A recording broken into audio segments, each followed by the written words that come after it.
Some of this stuff comes back every year. A couple of things I wanted to make a point out with the two grants up there toward the top. The first one, the $173,000, ran out at the end of last year.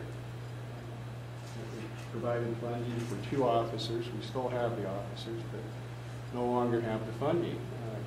The grant under it is, or a COPS grant, that lasts through the end of this year, and it won't start. So both coming to a close, another year we won't have those numbers up there.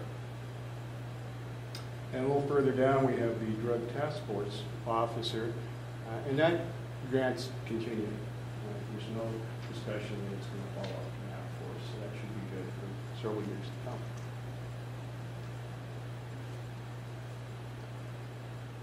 Let's see.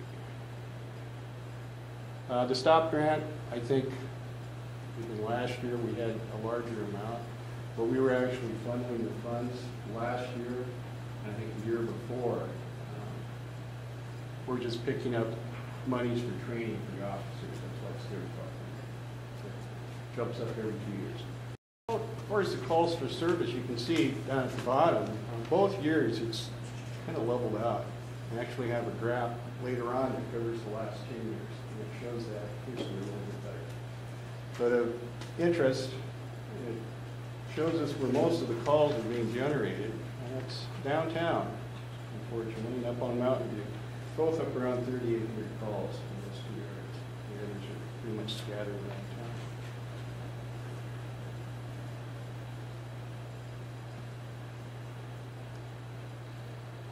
Okay, there's the graph for that. I don't think we've done this in past years. I recall back in about 2001 watching the numbers increase. It was close to 1,000 a year. And you can tell there 2005 topped out at about 14,200.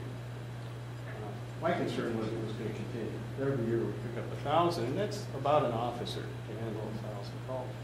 And for some reason, and it could have been our crime prevention efforts, it started dropping off. And the last 3 years, it's real steady.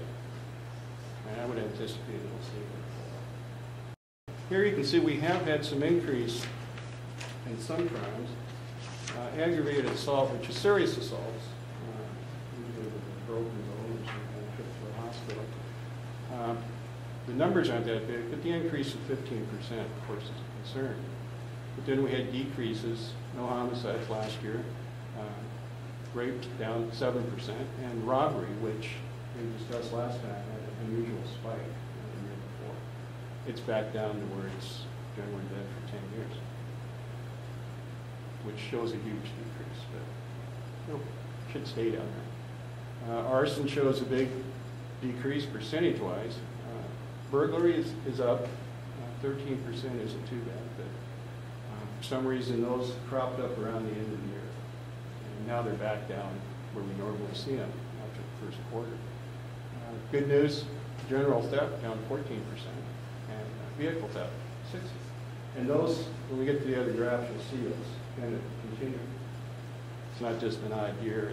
Patrol, they handled those 10,600 calls, and this is some of them. The accidents, generally over the years, into a graph, but they stay fairly constant. They don't spike like that. Injuries, we've got a few more than we had the year before. Consistent down at the bottom, the cause of the accidents remain the same. Failure to yield and following too close.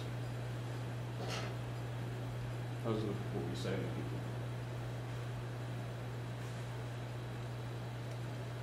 people. These are our citations. Criminal non-traffic would be like a shoplift or that simple assault where you got punched in the nose.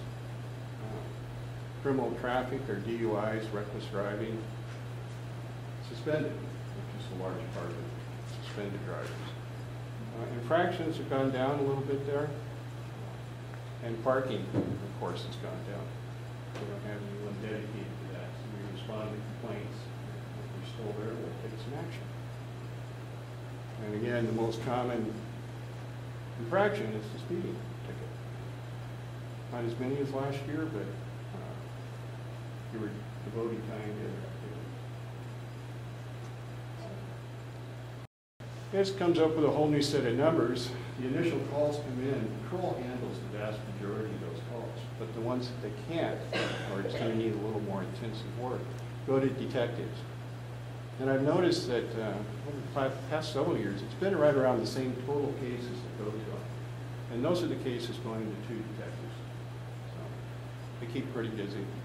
It's not the same numbers for the total crimes, because they only get a portion of it.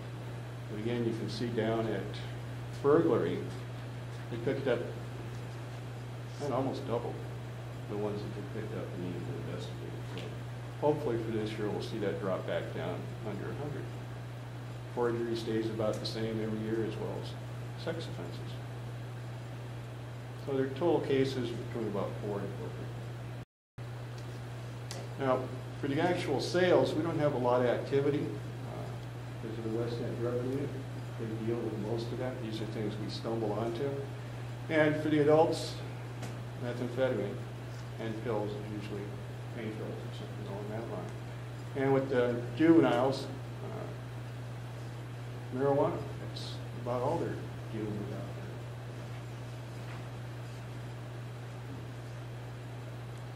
there. Possession, we get a few more cases there. Again, looks like heroin's had an increase. A few years ago, we might have had 2 or 3. For some reason, it's going up. Marijuana with adults, it's popular, and the meth again. And with the kids, clearly the juveniles up to 35 possession cases. Unfortunately, a lot of them at or around the schools.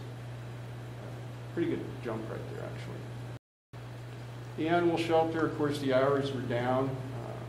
Adoptions are down. Animals impounded are up. We get the feeling people aren't as interested in dogs anymore. So I don't know if that's going to be a continuing trend, but complaints dropped off too.